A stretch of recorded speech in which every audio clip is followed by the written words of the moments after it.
So I just got done doing everything I got to get done for today.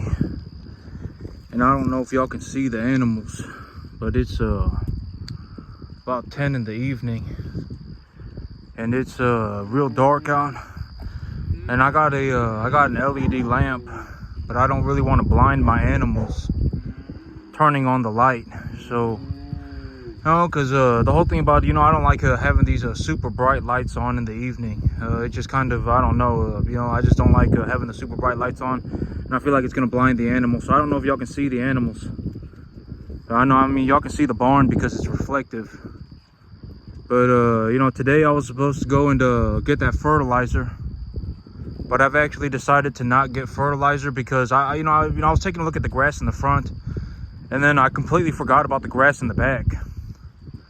I have a whole lot of grass in the back. I have a whole lot of grass. I mean, the grass in the back is still, still about up to the animal's chest. The grass that I have in the back is still about up to the chest of the animals. I still have a whole lot of grass in the back. And so I figured I don't have to fertilize anything. I don't have to fertilize anything. And so, the thing about my situation is that, anytime that I have money in my bank account, I always sit there and I think about, what assets should I buy? What makes a good investment? What's a good asset that I should buy? And I was thinking about maybe buying fertilizer. And then I thought about it and I was like, I don't need fertilizer because the whole thing about, okay, so here's just from what I've seen, just from what I've seen, the whole thing about buying hay is that if you're going to put your animals on a total mixed ration, and this is just from the information that I've collected, this is just from, and this is also, relative to my local area, all right? In Central Texas, our corn is very expensive, okay? Not very expensive, but it's higher than the market average. And in some places, I know that you can get corn under the market average, right? Under the commodity average. You can buy corn for under, and here in Central Texas, we buy corn for over. So our corn here in this area is expensive, but our natural weather conditions effectively grows grass almost relatively optimally for about 8 months out of the year, 7 months out of the year, every single year. On the average year, we can grow grass here effectively optimally for about 7 to 8 months out of the year. And so, and growing grass is very cheap. And one of the big benefits about, growing grass. And so here's from the information that I've collected. And also this is relative to the local area that I'm in, is that if you feed an animal with a total mixed ration and you mix up the whole feed for them, if you mix up the hay and the corn and the distiller grains and then you feed that to them and you give them to them, and especially if you're feeding round bales, if you're feeding round bales, you also have to understand that if you leave the bales out for the animals, they'll throw about 30% of it on the ground, okay?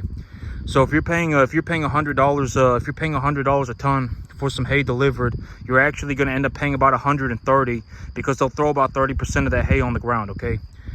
And so from all the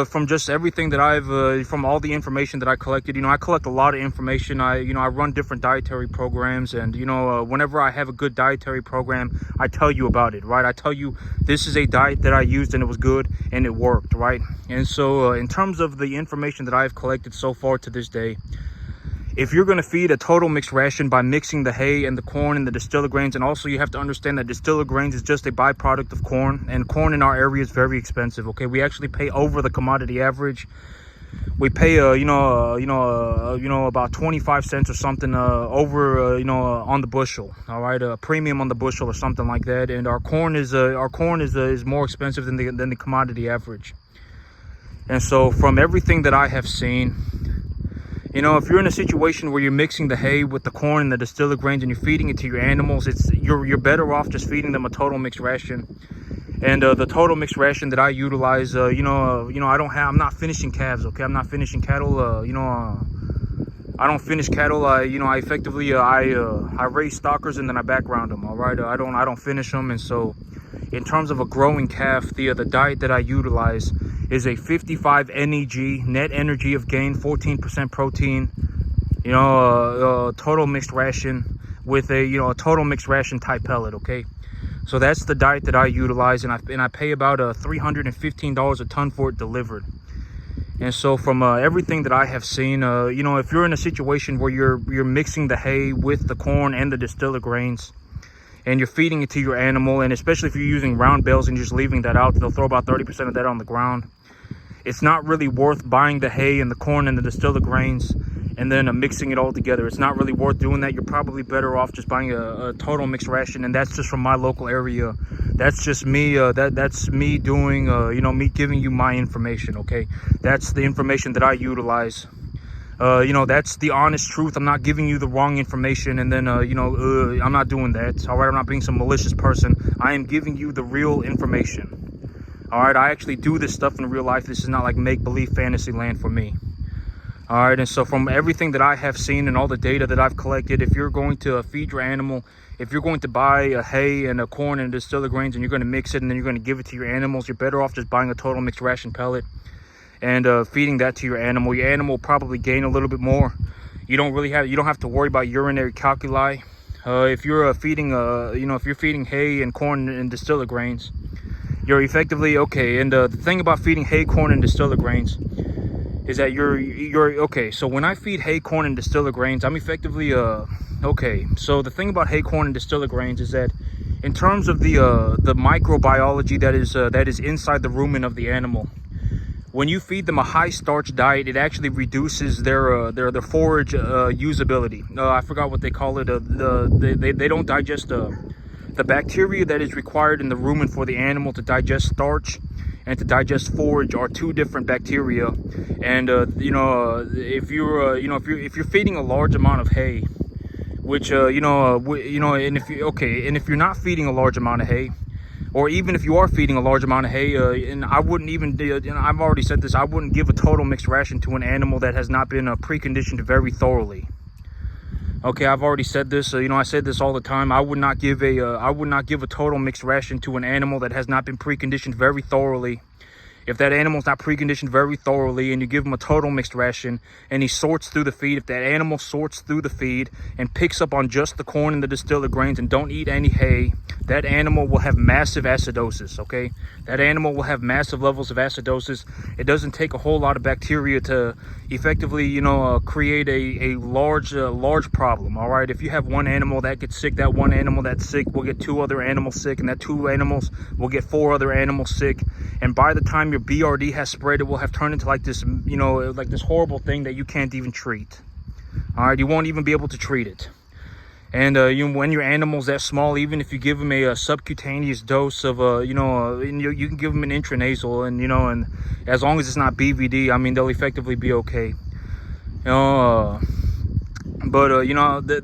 would highly suggest using a total mixed ration pellet, okay, up until they have been preconditioned thoroughly. And once they've been preconditioned thoroughly, if you want to utilize like a total mixed ration that you make yourself, I mean, now we're probably talking about somewhere around a 500-pound animal.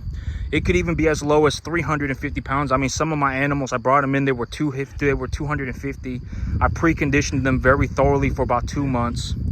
Right, I mean, they probably weigh, I don't know, some of my animals, I bring them in as low as 200, right? And then I precondition them very thoroughly for 2 months. I give them 2 rounds of vaccinations, 2 rounds of respiratory vaccinations, and 2 rounds of the Covaccinate. And so the whole thing about it is that when it comes to the diet of these animals, if the animals I would highly, if you're, unless you thoroughly understand what you're doing, I would not mix a ration. And here is a situation where I do mix a ration, and where it does financially make sense is that I have a lot of grass in the back right now. It's about as tall as the animal's chest. So the grass is about 2.5 feet tall in the back.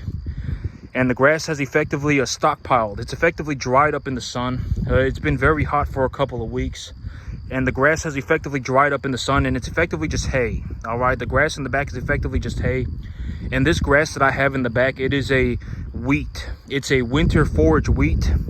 And this forage wheat has a lot of protein in it. All right, forage wheat has a lot of protein in it. It's an annual grass. All right, annual grasses have higher feed values. Usually will have higher feed values than perennial grasses.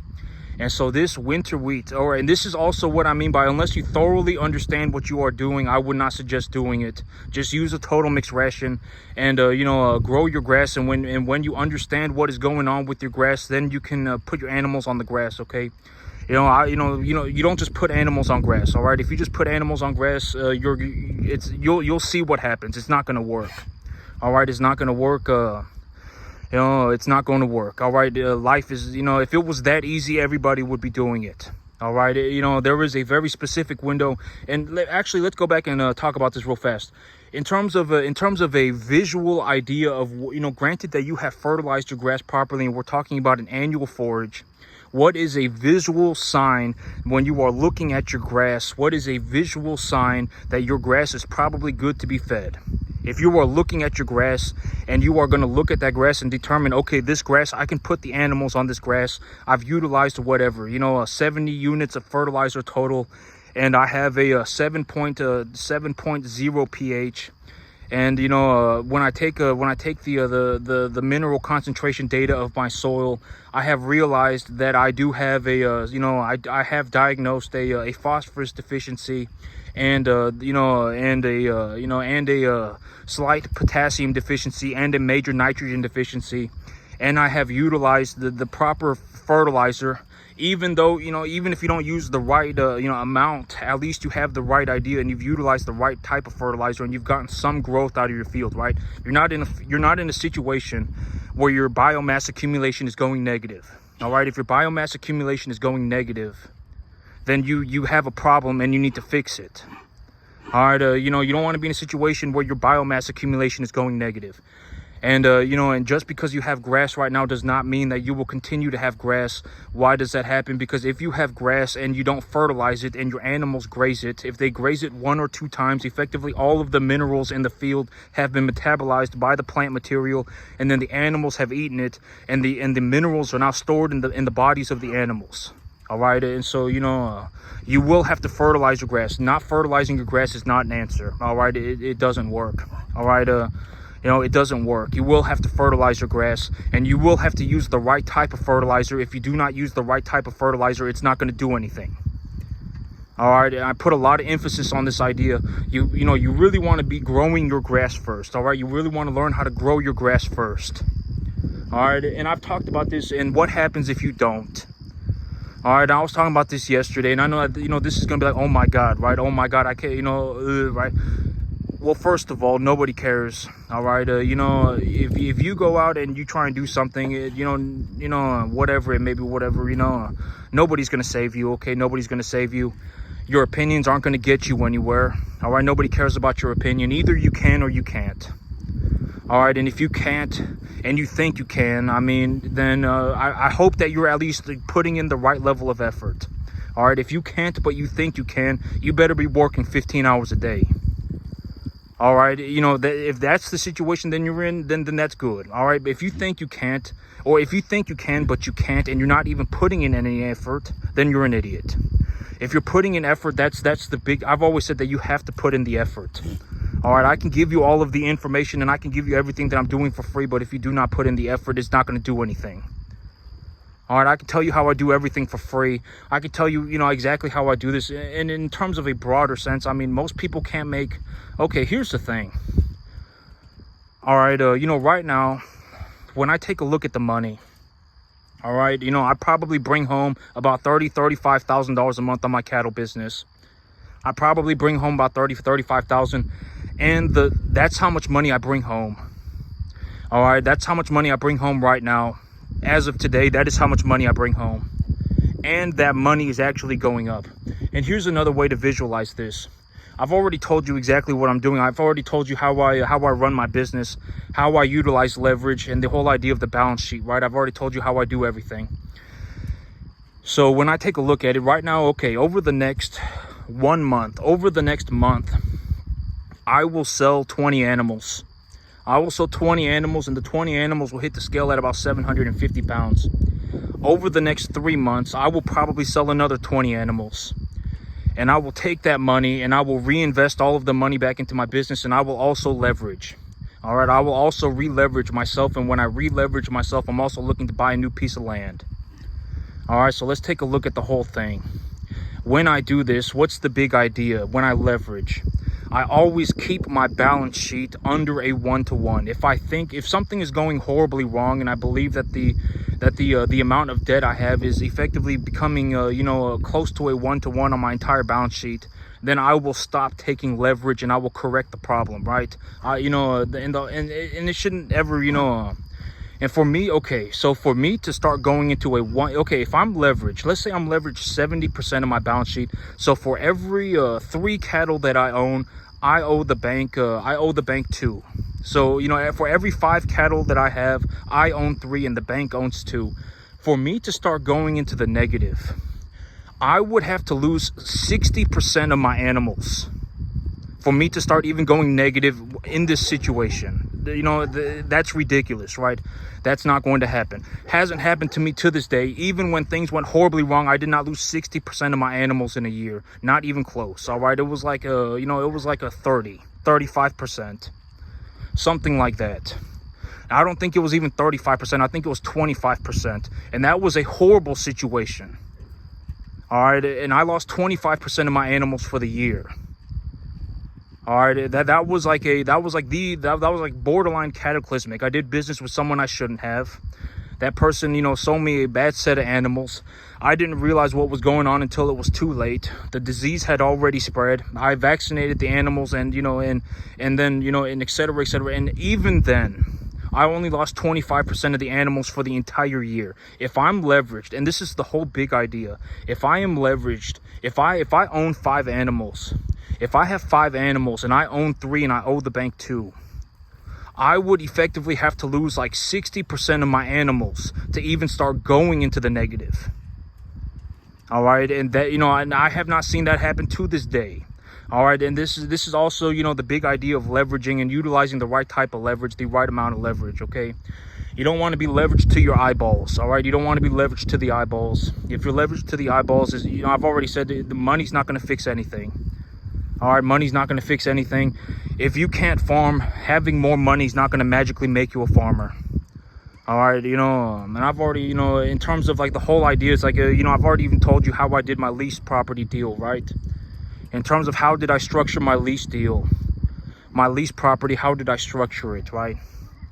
The whole idea with the lease property was that I found a property that was being leased on Facebook Marketplace. If you go on Facebook Marketplace, it is a website, and you look for a pasture lease, and then I offered a dividend payout.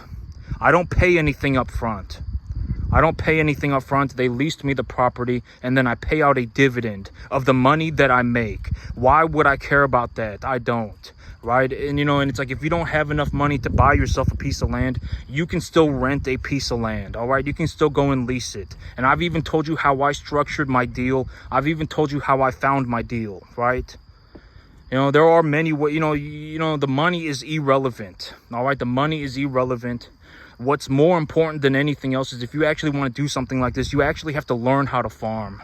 That's the hard part, because your opinions are not going to make you a farmer. All right, and I was talking about this yesterday, but in a reality sense, imagine that you were put on a field with me. If you're watching my channel and you want to be a farmer, imagine that you were put on a field with me. And the rules of the game were whoever does the work gets the money. That was the rules of the game, right? That was the rules of the game. I would effectively eat the entire country alive. There is effectively nobody in the entire, probably the planet, that can do better than me. Not in farming. All right, I'm effectively one of the most capable farmers known to man. And if you want to think about it in terms of money, right, money is a relevant gauge for something like this, because it is just as hard for me to make $1 as it is for anybody else. And almost nobody makes $40,000 a month doing anything on the entire planet. All right, nothing. And almost nobody can do it at all. It doesn't matter what they're doing.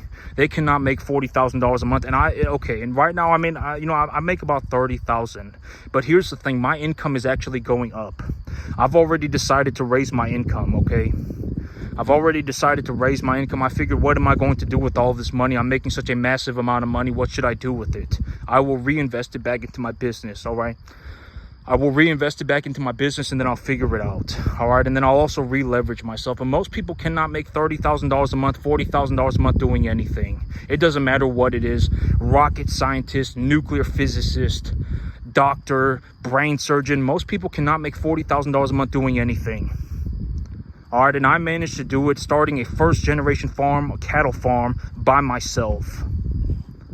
All right. You know, and if you, okay, and think about it, this is a very logical way to look at it. If you were put on a field and they said, you know, opinions don't matter, because if you have a bunch of opinions, what's that going to do for you? What we're actually going to do is we're going to see who can actually do the work. And whoever does the work gets the money. That's the situation. All right, I would effectively eat the entire planet alive. All right, it wouldn't even be close. And I know that might make me sound arrogant or whatever, but I mean, let's just be honest with ourselves. We can talk about it in terms of money. Here is how much money I am actually making. Here is how much money I am actually making. And if you want to think about it in terms of cattle, think about it in terms of cattle. Over the next month, I will sell 20 animals at about 750 pounds. All right, and a majority of those animals, I brought them in at about 275.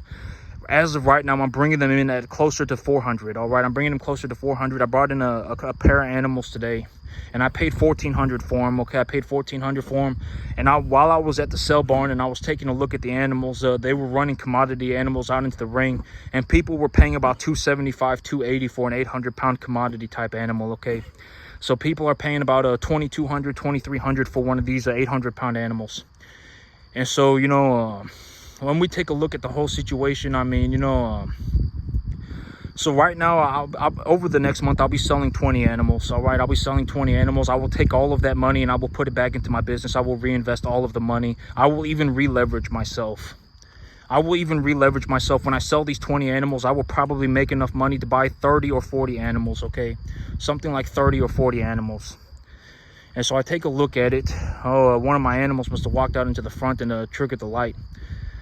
And so, you know, I take a whole look at the, but you know, here are the animals, right? You know, I got the animals out here right now. That's the big old Brangus animal, the one with a little bit of ear on him. He's one of the animals going to market next week. You know, I'll be taking him, actually it's supposed to rain next week, so I'll be taking him to market in 2 weeks. But, you know, the whole thing about this thing, you know, I'll be selling 20 animals in the next, you know, I'll be selling 20 animals in the next month. The next 3 months, I'll be selling about 27. I'll take my money, I will reinvest that money. And when I sell my animals again, guess what? You know, when I sell my animals, I'm not going to be selling 20 animals and then buying 20 animals. I will sell 20 animals and I'll probably buy 30, 35, 2 loads of grain, a load of fertilizer, and I'll still probably have some money left over, okay? I'll actually be expanding my balance sheet, and then I will also leverage myself. I will also leverage. And I spoke about this in terms of the bigger, broader idea, right? Let's say that I have 47 animals right now. If I have 47 animals and I liquidate 20, that leaves me with 26, right? And I take a look at those 26 and I appraise the value of those 26 animals, right? And I determine, well, these 26 animals will probably be profitable for the next 3 or 4 months. Over those next 3 or 4 months, I can stabilize another set of animals, right? I'm not really at risk of anything. I still have 26 animals at home. I still have 27 animals, right? So I'm not really at risk for anything. So I take the money that I am I'm risking a portion of my balance sheet. I'm not risking my entire balance sheet at the same time, right? That's the big idea. So I have 47 animals. I will liquidate 20. That leaves me with 27. Those 27, I take a look at those 27 animals and I appraise them, and I have a very realistic idea for the future appreciation value of these animals, right? And so I take a look at it and I say, well, these 27 animals I have, you know, they've already been on my farm for about 2 months, and I anticipate that they will be on my farm for another 3 months. They've already been on my farm for 3 months, and I anticipate that they will be on my farm for another 3 months. And during the last 3 months, they have put on about this much weight, and this is the appraisal value for those animals. And so that is the unrealized gain of those 27 animals right now. And I would anticipate that over the next 3 months, they would put on this much weight if I utilize this ration, or, you know, depending on the situation in terms of the grass and et cetera, right? If I have good weather conditions for growing grass, I would anticipate that they put on this much weight and it costs me this much, whatever it may be. Okay, there, you know, you can crunch the numbers whichever way you like. And so I take a look at it, as long as they are accurate. All right, as long as they are accurate, you have to have a realistic metric for how you are, have your numbers, right? Like, if you want to know what, you know, I've already said, you know, and okay, actually, but before I give you the answer, let me just ask the question.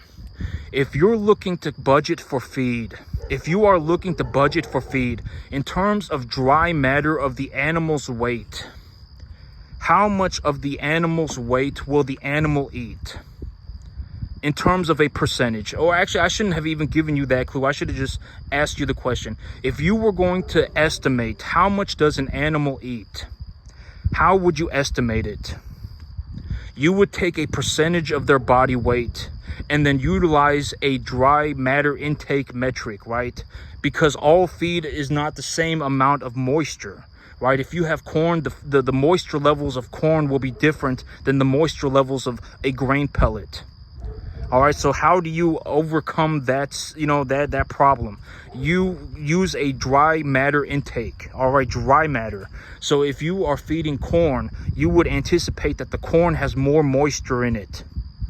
All right, if you're using a grain pellet, it would have less moisture in it. All right, and in terms of a dry matter intake, in terms of a percentage of their entire, you know, granted that you are feeding the right kind of diet. If you're feeding some very low quality hay and you're not supplementing with any grain, that's different. But, you know, and also in terms of TDN, all right, you know, because I've already said, you know, the NEG concentration and the protein concentration, but let's say that you're using a total mixed ration. What would be a reasonable TDN number? What would be a reasonable TDN number for the feed? 65 to 70, right? 65 to 70. As long as you're somewhere between 65 to 70, you're pretty much good to go. And if you're feeding corn and distiller grains, you also have to be worried about urinary calculi, okay? And so this is also one of the things that, you know, it's like, this is also why I would not suggest that you utilize a total mixed ration unless you understand what you are doing. All right, your opinions are not going to get you anywhere. If you do not know what you're doing, you'll just end up giving your animals acidosis. They won't put on any weight. You'll have a lot of problems, and then you'll just end up losing all your money. I've talked about, I've even spoken about this earlier. If you have a bunch of opinions and you don't know how to do anything, nobody cares. All right, you'll just end up losing all your money. Have fun on your mystical, magical journey. I'm not going with you.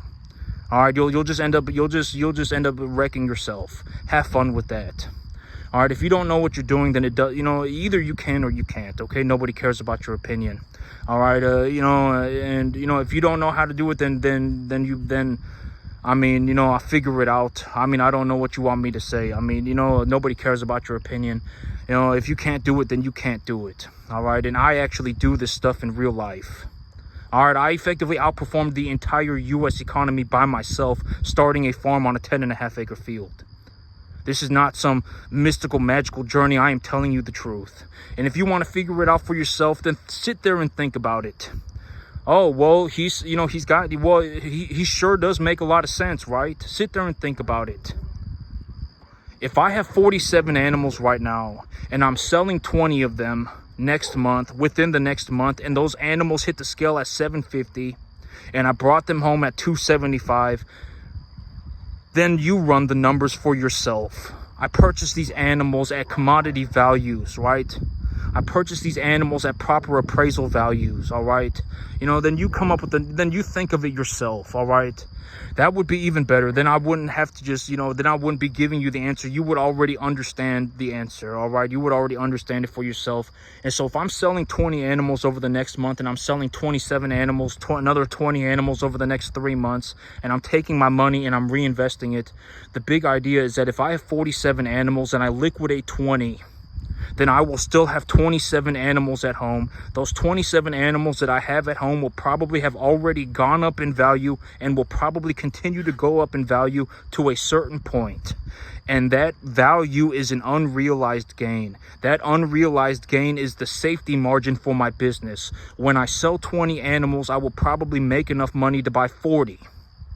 30, something like that. But if I make enough money to buy 30, those 30 animals are all entirely my money. They're all entirely my money, right? And so if I have 30 animals and I buy them all, 35 animals, and I buy all of them with my own money, and I have 26 animals at home, how many animals do I have? 61, right? And if I do this, then I can leverage against the other 30. I've already said I would actually leverage against the total number of animals that I have, right? And I wouldn't bring them all in at once, all right? I would stagger it out. And so I would bring in a set of animals, stabilize them, bring in a set of animals, stabilize them, bring in a set of animals, stabilize them, liquidate, stabilize, liquidate, etc., etc. And so think about it in terms of a total balance sheet situation. This is how I run my business. I am telling you, this is how I run my business. I actually do this stuff in real life. I run a multi-million-dollar cattle business by myself, and I started it by myself. I actually do this stuff in real life, all right? You know, this is not some magical journey for me. All right, I can effectively do this, you know, and the whole thing about, being able to farm like this is that money effectively is effectively negligible to me. Granted that I don't start doing drugs. Granted that I don't start drinking heavily. Granted that I don't start gambling. Granted that I don't start being an idiot. Money is effectively negligible. I can make so much money farming that it's borderline, I actually outperform the entire U.S. economy. Just about the whole thing. And and it is what it is, all right? And I don't know how else to put it. It just is what it is. And so think about it like this, okay? If I liquidate 20 animals and I make enough money to buy 35, and I have 26 animals at home, so I buy those 35, that gives me 61 animals. Those out of the 61, I've already had 26 for a set number of time, and those 26 animals are actually already stabilized. They've already been preconditioned thoroughly, well vaccinated, etc., etc. They're pretty much as good to go. They will probably continue to climb in value for the next 3 months. That is called the unrealized gain, and I do not leverage against the unrealized gain, but I will leverage against the total number of animals that I have. And the reason that I will do that, and I will stagger it out, and in all honesty, if I buy 61 animals entirely of my money and I lose 4 of them, then I still have 57. Even if I lose 10 of them, I still have 51 animals of my own money when I started off with whatever, right? When I started off with well, I mean, I wouldn't want to be in that situation, because then it's like I would have started off with 46 and ended up with a 51, right? Is that right? 35 plus 26 is yeah, but I mean, but I'm not going to lose 10, all right? I'm not going to lose 10 out of 20, 10 out of whatever, 35. I'm not going to do that, okay? And so the whole thing, and if I sold 20, I would probably make, 20, 35, that actually makes sense.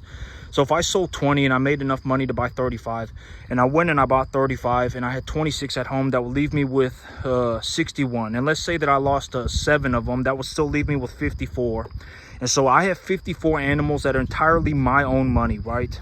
If I have 54 animals that are entirely my own money, and 26 of those animals have gone up in value already and are stabilized and will probably continue to go up in value for, let's say, another 3 months, and I go to the bank and I take a loan for another 54 animals, then I now have 54 animals that I own with my own money. I have 54 animals that I own from the bank's money that I have to pay the bank back, and I am appreciating 108 cattle at the same time. And 26 out of my 54 animals have already gone up in value and are stabilized. All right, there is an unrealized gain in those 26 animals. All right, that's the safety buffer for my leverage. All right, so that will effectively keep my balance sheet under a 1-to-1 leverage, and it will allow me to leverage more than 100% of my income, which gives me good tax benefits. All right, that's how I run my balance sheet. That's how I run my business. And in all honesty, and let's say that 2 months later, right? 2 months later, out of the 100 and out of the 100 and whatever, out of the 108 animals, let's say 10 of them died. That leaves me with 98, and I still owe the bank 54. And then when I take a look at the the value of the animals, and then 3 months later I sell the 26, and when I sell the 26, I make enough money to buy whatever 45. And then just snowball it forward. All right, snowball it forward, okay? I sell 26, make enough money to buy 45.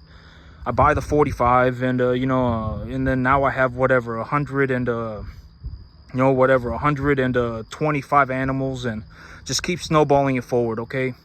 That's the big idea. And you know, and if it looks like the leverage of my balance sheet is getting close to a 1-to-1, I will stop leveraging. It's that simple, okay? That's the, you know, I always keep my balance sheet under a 1-to-1 leverage, because if I'm under a 1-to-1 leverage, I can pay back my debt whenever I feel like it, and I would still have positive equity. That's the big idea, all right? And so if, you know, and you know, and just to put things in perspective, real life numbers, I lost 3 out of 70. That's what my numbers are right now, okay? I lost 3 out of 70. Those are my numbers right now. I'm not going to lose, you know, I'm not going to lose, you know, knock on wood, but I've lost 3 out of 70. All right, those are my numbers right now, okay? And so, and I don't want to give myself bad juju about it, but those are my numbers right now. And so I don't want to lowball myself so hard that the numbers just become, you know, ridiculous. But you know, I would rather be lowballing myself so hard that, you know, I end up overachieving, right? I end up you know, outperforming myself. That's a better situation than me you know, going on a Disneyland adventure and then things not working out, right? And so, you know, that's the big idea. And so over the next month, I'll be selling 20. Over the next 3 months, I'll be selling another 20. You know, within probably you know, 4 months, and when I make that money, I will reinvest the money and I will leverage against it. And then, you know, if I'm selling 20 calves, you know, I would anticipate that, you know, probably within well, as of today, I am selling about you know, about 10 calves a month, okay? I'm selling about 10 calves a month. Something like that. If I sell 20 in the next month, and then I sell another 20 in 3 months, or if I sell then that's 3 months total, right? That's 3 months, and I've sold 30 calves, or I've sold 40 calves, excuse me. So I've sold 40 calves in 3 months. But then again, I haven't sold animals in the last month either. So I mean, you got to average it all out. So it's about 10 animals a month. That number's going up, okay? That number's going up. I've already decided that I will reinvest all of the money back into my business. And so right now, the ration that I have the animals on, I completely skipped this part. I completely forgot to tell you about the ration that I have these animals on right now. And so in terms of the total mixed ration, when you know, I've always said that you know, one of the rations that I say this all the time, right? One of the rations that I utilize is a hay corn distiller grains ration. And in terms of a hay corn distiller grains ration, I effectively mix the corn and the grain corn and the distiller grains 1 for 1, right? And then I mix it in with the hay. And you know, I feed them. I don't feed them too heavily on the corn and the distiller grains, because I don't want to risk urinary calculi. I understand that if I feed a little bit of calcium carbonate, if I feed a little bit of calcium supplement, I can actually feed more distiller grains and corn, and that's something that I'll look into. But you know, the whole thing about the feed that I have these animals on right now is that the reason that I'm giving them distiller grains and the corn is because I already have the hay, and it's just sitting on my field. All right, I don't have to buy it. All right, this is a very realistic situation where I would recommend using a total mixed ration, and I would only recommend using a total mixed ration ever if you are going to feed your animals something like a mix that you put together yourself. I would only ever do that if you actually know what you're doing. All right, you don't want to be in a situation where you don't know what you're doing and then you give your animal the wrong feed. All right, because then you're just going to have negative results. All right, your results are going to be horrendous. All right, your animals will get sick on it and everything, okay? You know, I would only use a total mixed ration if you actually know what you're doing, okay? Look into it thoroughly, or you can take my, information as a part. Or I wouldn't just even take my information. I would double check everything too. This is what I do with my feed, okay? This is what I do. You know, right now, yesterday I was saying that I was feeding 2 buckets of corn and 1 bucket of distiller grains. But I'm actually reducing the amount of corn that they're getting. I'm actually reducing the amount of corn that they're getting, and distiller grains is also drier than corn. So if you think about it, but right now the reason that I have these animals on this total mixed ration is because I already have the hay on my field. All right, I already have the hay on my field. I don't have to buy the hay. All right, that's why I have these animals on a total mixed ration, okay? Because I don't have to buy the hay. The hay's already out on the field. The animals are already walking around eating it. And so I'm supplementing that hay with the distiller grains and corn. And you know, I was feeding corn and distiller. Well, actually, okay, I'll tell you what happened. I was feeding corn and distiller grains 2 for 1. And the reason that I was doing that was because, you know, I have an annual forage grass, and the annual forage grass, the feed values of an annual forage grass are typically higher than a perennial. All right, so winter wheat, forage wheat, even though it's starting to dry up and it's already seeded out and everything, the feed values of that are going to be higher than something like a common Bermuda grass, okay? And so I was taking a look at the whole situation, and I was like, I probably don't need that much of a protein supplement because, you know, and the grass has been well taken care of its entire life. And so, you know, I took care of the grass very well before it dried up. And so, I'm effectively now in a situation where I have the hay on the field already, and I have a little bit of corn sitting in a shipping container, and I have some distiller grain sitting in my I have some distiller grain sitting in my tractor barn. And so I've effectively just determined that I will just mix the ration myself and give it to the animals. And when you're feeding distiller grains, you have to make sure that you are keeping a good eye on your animals, and you do not want the distiller grains to go over 30% of the animal's diet. And you have to be very careful about that, especially if you're feeding a low quality forage with the supplementation with the distiller grains, because the low quality forage, if the TDN is very low and the protein concentrations are very low, your animal will not be eating 3% of their body weight a day. All right, if the digestibility of your feed is very low, number one, that's not good. You should probably figure that out. The animals will not gain properly on it, and if the animals do not gain properly on it, then you're not going to make any money. All right, commercial standards are effectively that you want to be raising an animal to put on about at least 2¼ pounds a day, okay? You really want to be in a situation where you're putting on at least 2¼ pounds a day, or the animal will not fatten properly. All right, they will not fatten properly, and then you're not going to be in commercial kind of standards. All right, that's kind of like granted that you have a medium large frame animal. And if the feed values of your grass are below below like 60% TDN, and the protein concentrations are like below 7%, the feed values of your forage material will be so low that it actually inhibits more consumption. The animal will actually not eat their maximum amount because the feed values are so low that they're not able to digest it. It would be like stuffing your face with a bunch of celery. All right, you wouldn't be able to eat as much celery as you would hamburgers, right? And so you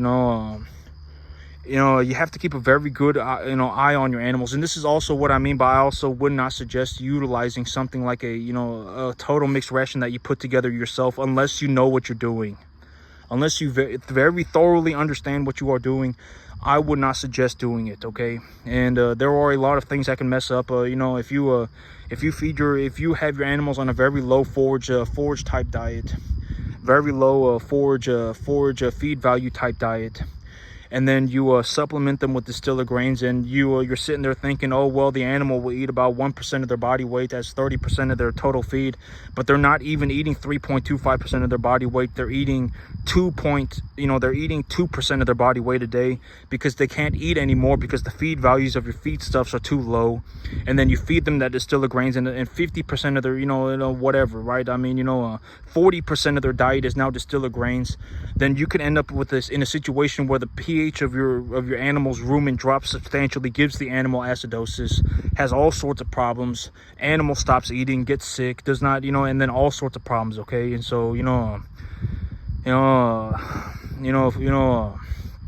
I would put them, unless you know what you're doing, put them on a total mixed ration. And then you can always wait until your grass enters a better stage of development, right? I mean maybe you mow it down, and you wait for the grass to revegetate, and when it revegetates, you can refertilize it, and then you can put your animals back out on it, or whatever. Or make sure you can do it. Just be very careful.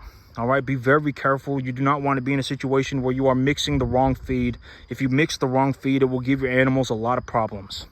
Okay, you'll have a lot of issues with that. And so that's what I have my animals on right now, and that's why I'm doing it.